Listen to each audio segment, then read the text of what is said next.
Yeah, y'all, we here, Truck Like Us. I got a story to tell.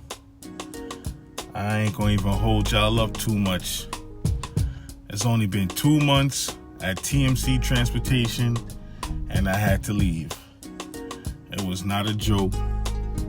TMC was not the move for me. This ain't a diss song. You know, it's just a real song. So I'm gonna just keep it real like this. But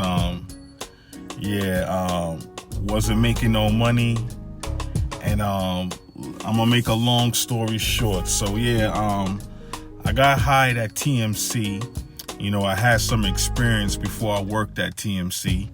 Hauling flatbed, step deck, hot shot. So they hired me as a experienced driver. So everything was cool. You know, the orientation was like 1 week, and I had to go over the road with the trainer for 3 weeks. So I didn't mind because other companies were like telling me it was like 1 month, 2 months, or 3 months. So I'm not trying to be in a truck with another man for 3 months. I can't do no shit like that. So TMC was like the shortest. So I went with TMC. TMC said 3 weeks for me. So I said, okay, cool. You know, they got terminals, they got hotels, nice little stuff like that. So, you know, I was in Iowa, and, we at the hotel in Iowa, did the 1 week orientation, a lot of testing. One thing I can say about them, like, they want you to know like a lot of old stuff, like that's outdated, like how to write log books. I mean, every now and then, you know, a driver needs to know how to write log books, but they gave me a test on it, which I felt like, shit, like I'm not gonna be using log books like that. We got an ELD, but it's whatever. And just general stuff, they teach you, and they got good freight securement training. And the trainer that I was with, he was cool with the freight securement, for what he knows how to haul. Because when you're working at TMC, you're not hauling general freight like that. You're really hauling, like, for the most part, building materials.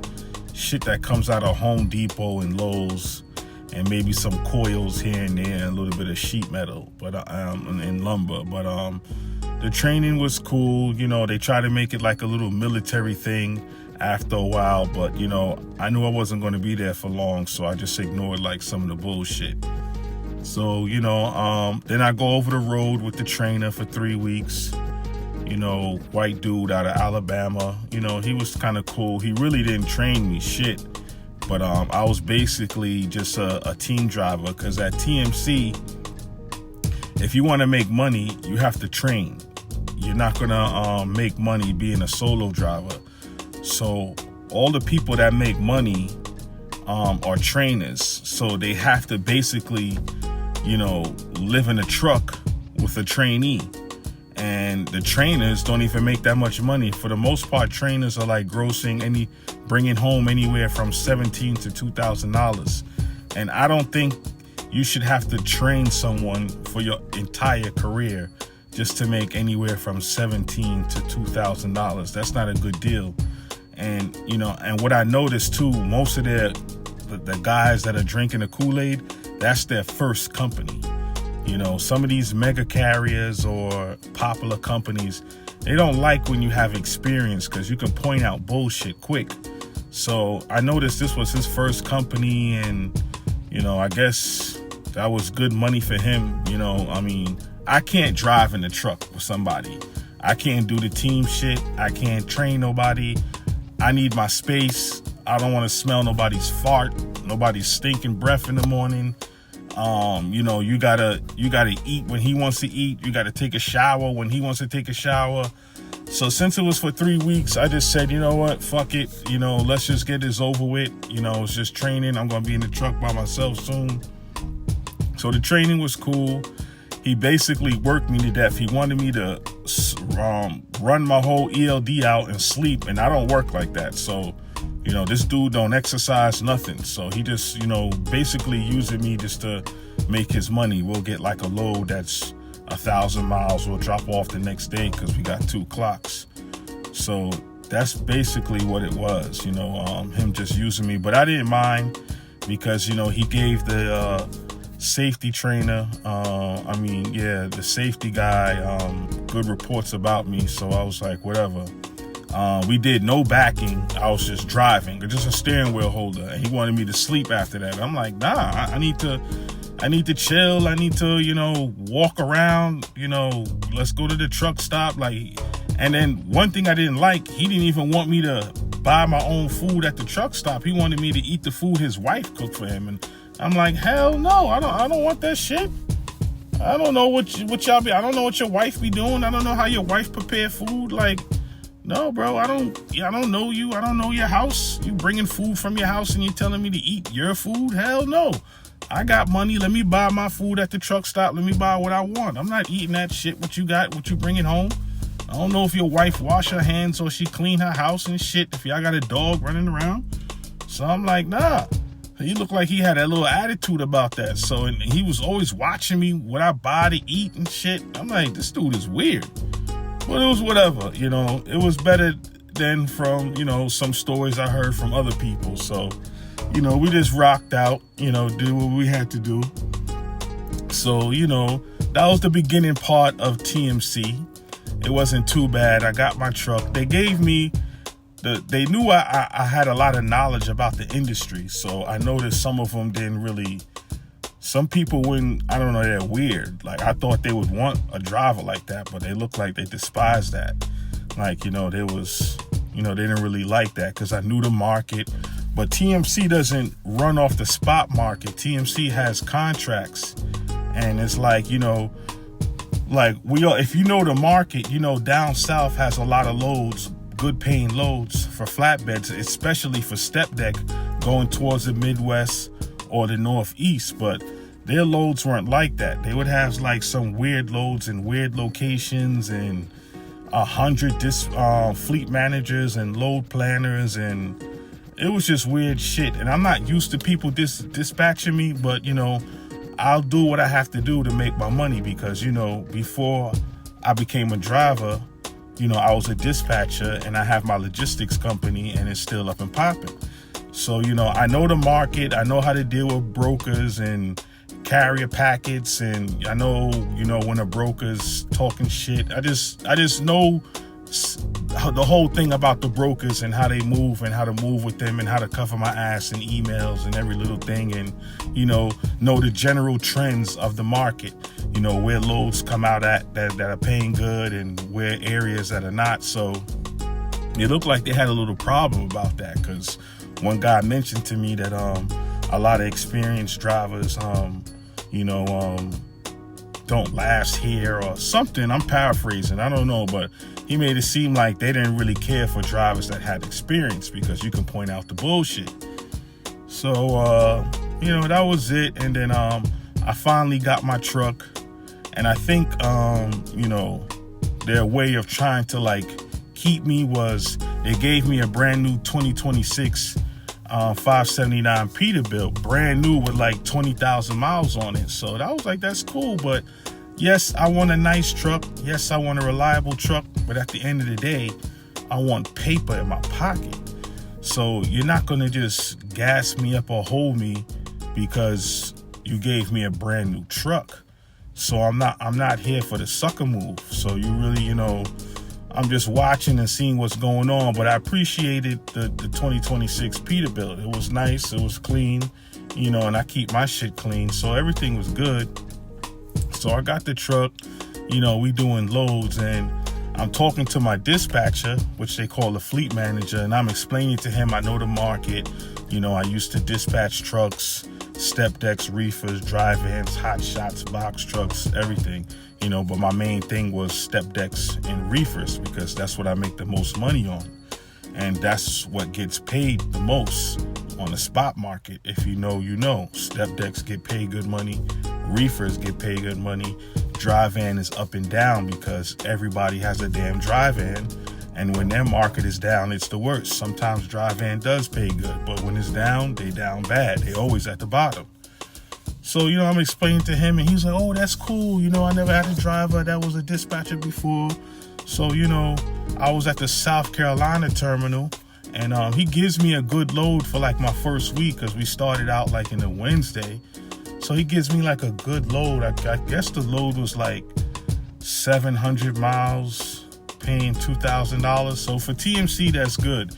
And TMC standards is not my standards. Like for them, if you gross the truck $5,000 for the week, according to TMC, you had an excellent week. And to me, that's bullshit. Because if you're an owner operator or 1099 and working on percentage, $5,000 a week ain't shit. Yeah, that should be like your worst week. According to TMC, that's a damn good week, because they're not giving you real good loads. On average, they was giving me loads 500 miles, paying $800. And I'm talking to them. I'm like, yo, bro, how I'm going to survive off this? Like, I got a family. You know what I mean? I got children. Like, how I'm going to survive off? He said, yeah, man, like, this is basically, our, how we pay and what's out there. So I'm like, damn. And then, soon as I started like finessing my ELD, like sleeping at the receiver. And when I sleep at the receiver, I wait till the place open up, and and I'll crawl under my 5 miles per hour, get unloaded, stay in sleeper berth, and I won't come out of sleeper berth until I get a load, so I can save time on my clock. Because TNC, they don't really do nothing with the clock like how some of these Russian companies do. Even though I'm not a big fan of that, I mean, sometimes I might need it, but they don't do nothing with the clock. So I learned how to finesse the clock in the legal way. So, I'll stay into sleeper berth until, I get dispatched on another load, because I know this one thing for flatbed. Everybody know if you got a flatbed step deck and you're in a spot market, meaning you're getting loads from DAT, truck stop, from brokers, Fifth Wheel Logistics, King of Freight, TQL, all them brokers, all them popular brokers on the load boards. For the most part, when you're picking up loads with an open deck, you're not waiting long. With TMC, the average wait time is anywhere from 5 to fucking 10 hours for a flatbed load. That shit used to piss me off, and I couldn't get used to it, because I'm like, this is unreal. So they got contracts, and it looks like, their contracts don't respect them, because even some of we would pick up out of places like Home Depot. And I will see like Western Express trucks there. So I'm like, damn, if Western Express has this same contract you got, this contract ain't shit, because the only people who work at Western Express is damn ex-drug dealers, convicts, and drug addicts. No disrespect to Western Express. It might be some cool people there, but they got all the gangsters and the drug dealers and the drug addicts. So I'm like, and I know they're not paying Western Express no good money. So I'm like, maybe that's why we're not getting any good money. And then, of course, you don't see the rate con as a company driver, W-2. So they just text you in the TMC app, 500 miles, $800, sometimes $900. And I'm like, yo, this shit is whack. Once in a while, I will get a load like 500 miles, $1,400. That's probably like once every other 2 weeks or something like that. Maybe picking up some shingles out of Ohio or something like that. So I'm like, yo, I can't survive off this. So I'm starting to talk to other drivers, and I'm asking them like, yo, bro, how do you survive? Because the most you're going to make at TMC is $1,200, $1,300. And that's busting your ass. So I'm asking some of these drivers like, yo, bro, how are you making money? Like, are you satisfied with $1,200 a week? So I don't know where these guys live. I know down south, they might say the cost of living is cheaper, but not necessarily, because down south is coming like up north. I live in New York, and some of the rent prices for a 1-bedroom in New York is almost the same as down south. On average, for a 1-bedroom like in New York, you're paying anywhere from like 17 to 19 to 2,000 for a 1-bedroom, and down south is almost like the same shit, 1,700 for a 1-bedroom. So if you're getting paid $1,200 on some weeks, not every week, some weeks, I don't know how you're going to survive, but some of them was comfortable with it. And I'm like, they must have never worked for another trucking company before, because these guys don't know shit. And they're like, their standards are low. Not to diss them, but I'm like, damn, you're not striving? Like $1,200 on your best week? I'm like, bro, that shit is whack. $1,200, and then some weeks you're getting $800 for the check, $900. Now I know Western Express, those are their good weeks, because I spoke to some of them and they said on their best week they get $900 a week. And I'm like, damn, when I told them I got $1,200, they was happy to hear that and said they want to come to TMC. But I'm like, I guess it's what people are used to. Because when I was dispatching, sitting from home, and I had 3 trucks. I had 2 reefers and 1 step deck. And on a good week, when those drivers would run and I would gross, this was when the market was pretty good too, like around 2023. On a good week, when I would dispatch my trucks and I would send them to where they have high outbound freight that's paying good, each truck would average for anywhere from like $9,000 to $10,000 a week. So me with those 3 trucks, there's times I made $2,000 sitting home dispatching, anywhere from $15,000 to $2,000 sitting home dispatching. And even when I started doing hot shot before I got my CDL, I was working out with my peoples out in Detroit, and I ain't gonna lie, I was in a CDL setup hot shot, but I didn't have my CDL. But at the time I needed to work because I couldn't find good drivers. So, I'm doing my hot shot CDL shit, and I'm averaging $15,000 to $2,000 a week, because I was getting 30% of the load, and on a bad week I probably got like $6,000 doing hot shot, and I only stayed in the Midwest, Northeast, because I know the market, I know what I'm doing, I know how to talk to the brokers and handle all the paperwork, take pictures, cover our ass, everything. So, never had any freight claims or nothing like that. So everything was good. A lot of brokers used to like to work with me. And, if you know how to talk and you know what talking points to use, you can increase, the rate confirmation. So this is before I even had a CDL doing hot shot, making $15,000 to $2,000 every week, as long as the truck is running up and running good, because sometimes we have some issues with DEF. So I'm like, damn, now I'm driving this big ass semi truck, CDL. And one thing about TMC, if you work with them, they got the heaviest tops. They tops is heavy as shit. Like, it's like the heaviest tops in mankind. There's times when I came home and I lived not too far, like 3 blocks from a Home Depot. So Home Depot used to let me park my truck. And then when you come home from TMC, you can only do a 34.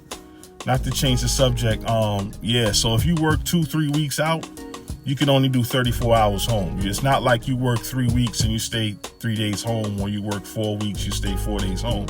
So when I used to come home, the times I would come home, sometimes the damn top can't even fit in the headache rack because it's so damn thick and heavy. Like, this shit is like the heaviest shit. So I would tie it down to the catwalk. I wouldn't have to worry about nobody stealing that. Ain't nobody lifting that heavy ass top up and stealing that. That shit stayed there for the whole 34 hours. Even when I came home on like holidays for Thanksgiving, I left that shit out there for a week. No one stole that. And there was other trucks driving by, other flatbeds driving by. And one thing about tops, you can't leave those out because those will go quick, but not TMC tops. Nobody don't want that shit, that heavy ass top. So it's like you're working so hard and you're getting paid so little. I didn't understand it. And then they would trick the employees with this ESOP program, man. I didn't give a shit about that ESOP program. I want my money now. I mean, yeah, I know people do stocks and bonds and all that other good stuff, but at the same time, I need money now. I can't be doing this $900 a week, sometimes $1,000 a week, $1,100 a week. I live in New York, rent is high, like I need bread. Like the least amount of money I should be getting is $2,000 a week. And that's bringing home after taxes. And one day I was at this place picking up insulation. I seen an Indian dude, and he could speak English, but he had like a crazy thick accent. Like you can tell, like he might not been in America for too long. And he was telling me, about his company and stuff, and he asked me how much you make. So I just have to realize, I said, man, on a good week we make like $1,200. He was like, what? $1,200? You know, in his little Indian accent. And I'm like, damn, no disrespect, but I'm like, look at this Indian dude, just came in the country and he's doing like 25 a week. I'm American born, raised, ancestors from here, and I'm getting $900, $1,200 a week, busting my ass. So I'm like, nah, man, this shit ain't right. So, you know, and then at TMC, you know how the fleet manager thing go. Oh, if you don't got this fleet manager, you ain't getting good loads. This fleet manager's new, he ain't shit. This girl don't know nothing. This girl is the best. So it's like that type of shit. So it's not, and then they giving you who is your dispatcher. So I'm like, damn. So they gave me some dude, you know, and I heard he was kind of new, but I was willing to give him a chance. Just because he knew doesn't mean he can't do his thing. Maybe he could do his thing. You don't have to go for the dude that's popular. So he gave me a couple of loads that's decent, but I'm complaining because I'm like, why am I getting these $800 loads? When I was working over the road before this, I would never move my truck for nothing under $1,000. If a broker called me and say, hey, I got a load going 70 miles, I'm paying you $800. I didn't give a shit. I wasn't moving. I don't move my truck for under $1,000. So if you wanted me to go 70 miles, I need 1,000. I don't give a damn. If you want me to move 50 miles, that's how I move. Other people will move different. I don't care, because why waste my time and do that 50 miles and send me a direction I don't need to go, where I could miss out on another load that's paying, you know, 500 miles, paying, you know, $2,300 or some shit. But because I took your little 50-mile thing, I missed out on that. So no. So I don't do nothing under $1,000, but that's their thing. So he's telling me, yeah, man, you know, we grossed the truck $5,100 this week. That's a good week. And I'm like, I guess I'm like, at first I told him that's not my fault. And he was like, no, that's a good week. So I'm like, damn, $5,100 is a good week for y'all? So I'm like, this is different. Like, I don't know. You guys' system is different. So let me, you know, bring the story to an end. So what really drew the straw for me leaving TMC was, it was 1 week we started out bad. Because remember, I take my 34 every Friday and I leave out on Sunday and I'll go to the receiver, because they always send you home with a load. So I take my 34, I start my 34 on Friday all the time. And then when I go home, my 34 is up sometime during Sunday evening or night or whatever. I get into the truck and I drive to the receiver and I park up. I sleep at the receiver. By the time the morning come, I got a fresh clock. And remember, I stay in sleeper berth until I get a load. Like, cause you know, sometimes they'll have you waiting so damn long. So, you know, this one day I get to this place. I forgot what I had on the truck, but I think it was like some insulation too. And I get to the place and I'm there the night before. So I'm parking right next to it, because I go in. Even if a receiver doesn't have parking, I'll still park at the receiver. If it's next to it, I'm a different type of animal. I'll park in front of their fucking gate. I don't play games, because you have to save your time on this clock to make money. Because if you fuck the clock up, then you're not going to get any money, because you're not going to have any hours. The fleet manager is going to see you don't have hours to run this. And once you know, nothing better than having a fresh clock in the morning so he can boom, you know, you're just like first come, first serve. So I sleep right, there's like an empty parking spot. It's a different business right next to the receiver. So I just park up there, because I know I'm going to move 6 o'clock in the morning. So even if they knock on the door, I'm still good. I'll just crawl under 5, and it's literally 2 seconds right next to the spot. So, you know, that's what I did. So I'm in there before sunbreak. I'm in there like at 5:45, and they open. So they're like, all right, man, we're going to try to unload you.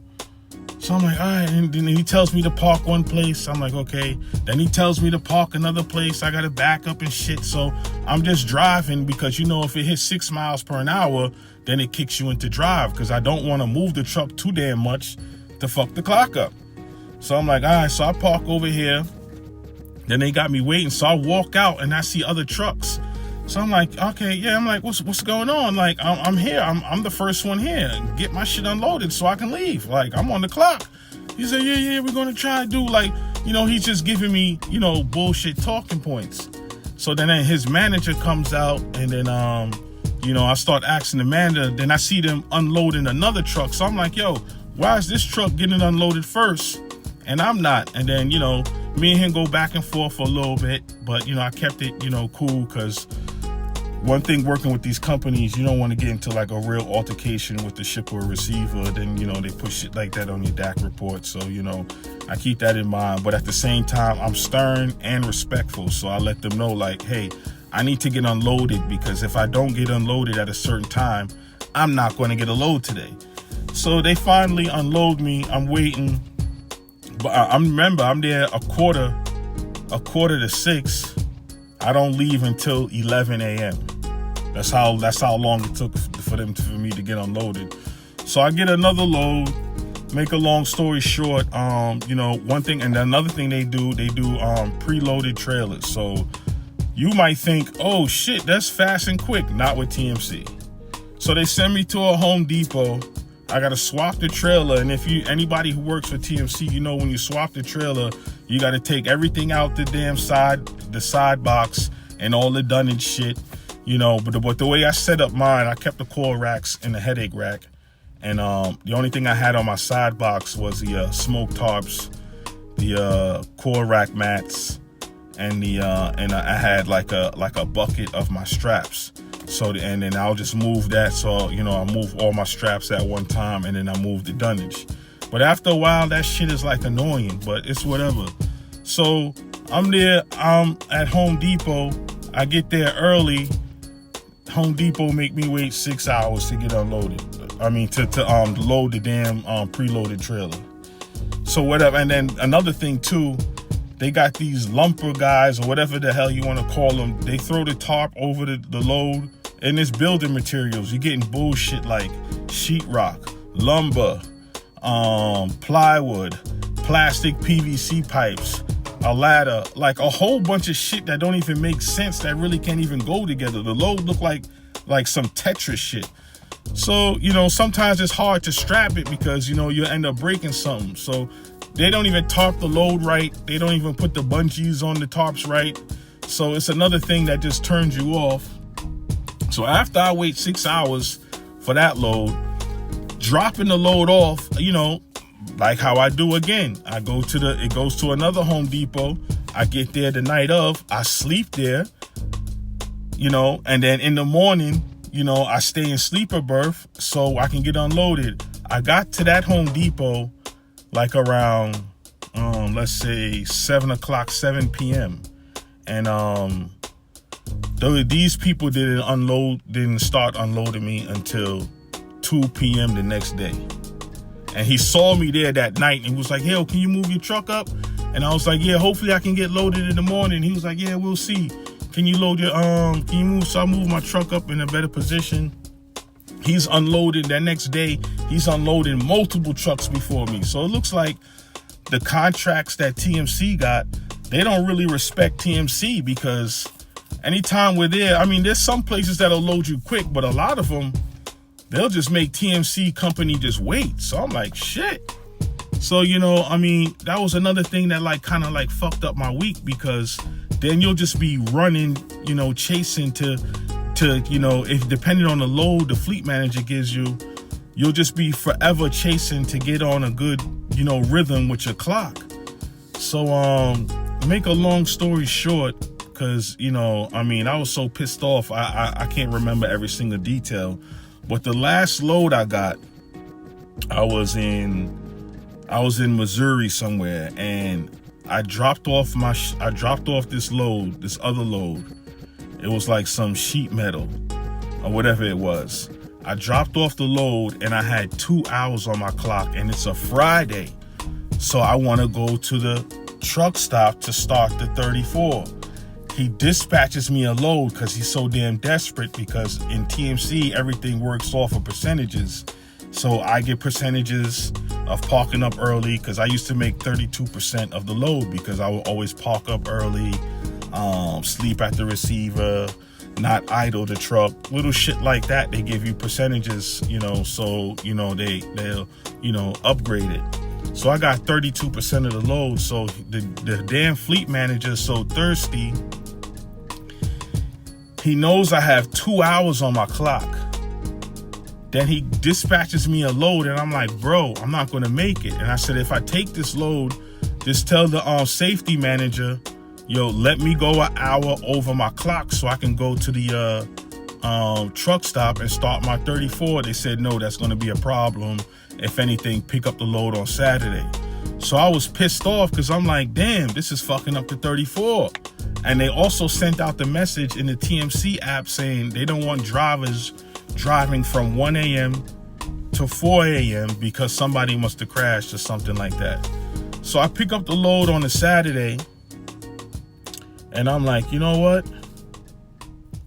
I pick up the load on a Saturday, and then I shut down for a little bit, and then I got some rest, and then I was able to make the drop off. I forgot how many miles it was, but it wasn't nothing crazy. I think it was probably like almost 500 miles. So I dropped the load off, got there before 8 o'clock. Sunday, that Sunday night, for Monday.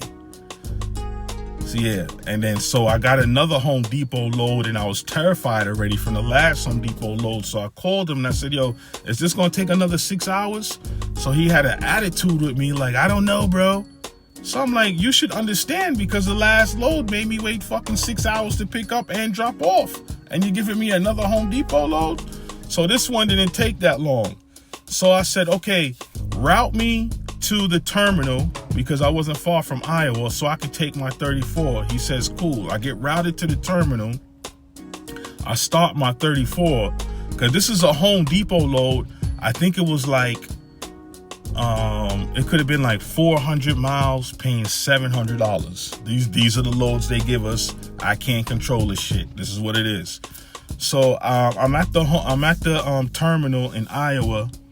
Then he sends me a message on that Monday and says, yo, no, I think it was on the Tuesday, because I got there on Monday and I, slept there, and my 34 ends up on early Wednesday morning, like 3 o'clock in the morning. So I'm there. So he texts me on Tuesday and says, yo, I'm about to send someone to swap your trailer out and drop off that Home Depot load for you. So I said, cool, yeah, because my 34 it's not up until like Wednesday morning, 3 o'clock, So he says, cool. Then 30 minutes later, he sends me a text and says, hey, bro,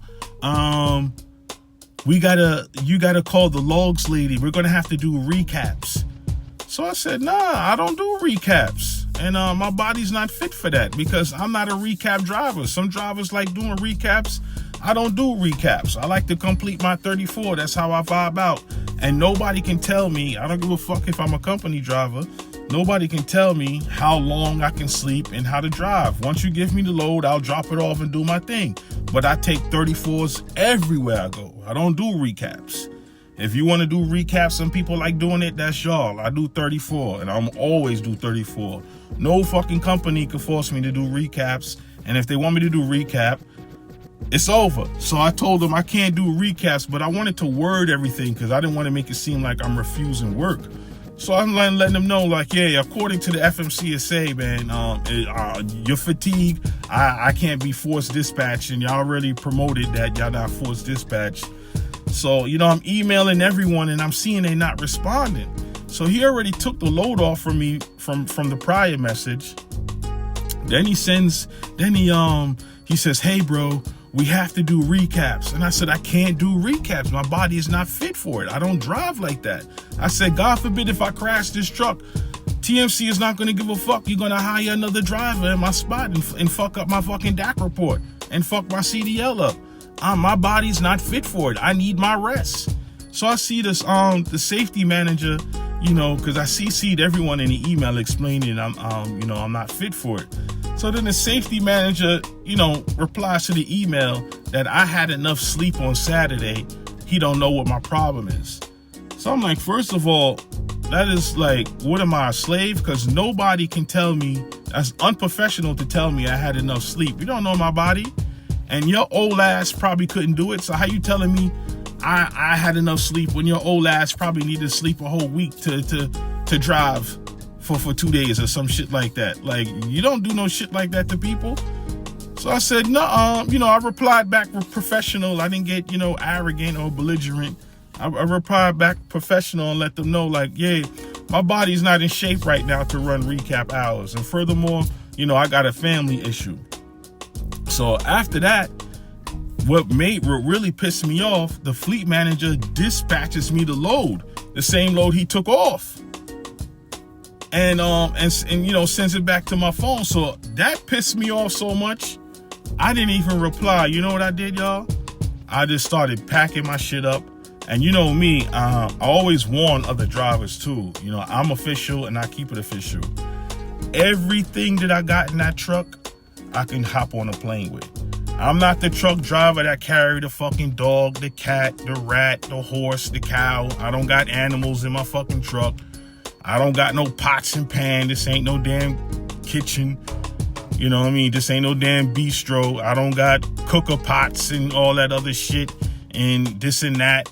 I got my one luggage, one duffel bag, and I got my laptop case and my coat, and I'm good to go on that plane. Soon as he dispatched me that load, I said, okay. And I made sure I clean the truck up, because I always make sure I leave on good reputation. I do this to anybody's company. That truck was cleaner just the same way as I got it. Armor all down, floor clean, smelling good, because, you know, I don't keep piss bottles in my shit. So, you know, everything was cleaned out, packed all my shit up, dropped the keys off to the service desk. He acting like he don't understand English. I'm like, yo, I'm turning in the keys. The truck is over by the power units. He's like, huh? And then I got to talk louder to him. I said, bro, I'm dropping off the keys there to the power unit. I got a family emergency. So, you know, then the fleet manager calling me, I don't respond. I just packed my shit up nicely. Went to the, they got a little hotel over there. Told the lady, hey, can you get the shuttle bus to drop me to the airport? You know, they dropped me to the airport. And when he was on his recap shit, I just recapped my black ass on the Delta airplane and went straight to LaGuardia. And that was it. And then that was my 2 months at TMC. TMC, if y'all listening, you lost a good driver. I mean, I wasn't going to stay that long anyway, because I don't work for $1,200 a week. And I'm not telling nobody don't work for $1,200 a week, but step your game up. That's not a spot you want to stay in. You know, so yeah, I was going to leave anyway, but you just did it sooner. And don't ever force a driver to work on recap hours. Y'all say y'all not forced dispatch. How you gonna take me off my 34 and say, hey, we gotta do recap hours for a Home Depot load paying $700? And I was only like 160 miles away from the drop off. That load wasn't that important. So, you know, it is what it is. You know, I got a story to tell. And that was my time at TMC. But we on to bigger and better now. And, you know, since I have a LLC, I'm looking towards doing 1099 because, you know, all my ducks are in a row. And, you know, 1099, that's how I started out as. And I like 1099 because, you know, I can do my deductions for tax times. And I get all my money up front, handle everything. And, you know, got the W-9 and deposit form sheets. And, like, you know, that's like my route. Doing 1099 work. W-2 work is cool too if you're getting good money, but yeah, I think I'm going back to my 1099. So that's what it is, y'all. If y'all got any TMC stories, any TMC drivers or any other mega company drivers, hit me up in the comment section. You know what I mean? I always say the bigger the company, the more bullshit. Sometimes small companies come with some shit too, but for the most part, the bigger the company, the more bullshit. And I'm not a slave. You can't tell me when to drive. When I'm working good, I'm doing everything. There's plenty of weeks where we grossed over 5,000, and that's good for TMC. Really not good for me, but it was what they wanted. So I don't know why they was putting pressure on me, and you can't just run me like I'm a number. Like, yo, get up, go drop that off. No, I'm on my 34. I'm not doing shit. I got some say so. I don't give a damn if I'm a company driver. You know what I'm saying? If you want to keep your drivers, give them a little respect, because you gotta respect me. I don't give a damn about that company driver bullshit. At the end of the day, I'm a man, so if you're not respecting me, then this contract is terminated. So yeah, y'all, just hit me up and let me know what's going on.